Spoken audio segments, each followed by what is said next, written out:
बड़े शानदार बल्लेबाज है फवाद चोटू, यूनाइटेड प्राधिकरण रोड की नुमाइंदगी कर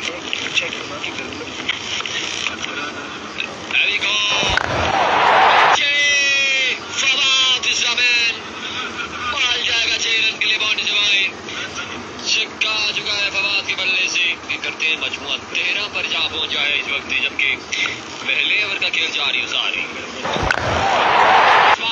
अगेन क्लिक किया है, ये बॉल भी जाएगी उसके अल्ले की बाउंड्री बाहर 6 रन के लिए।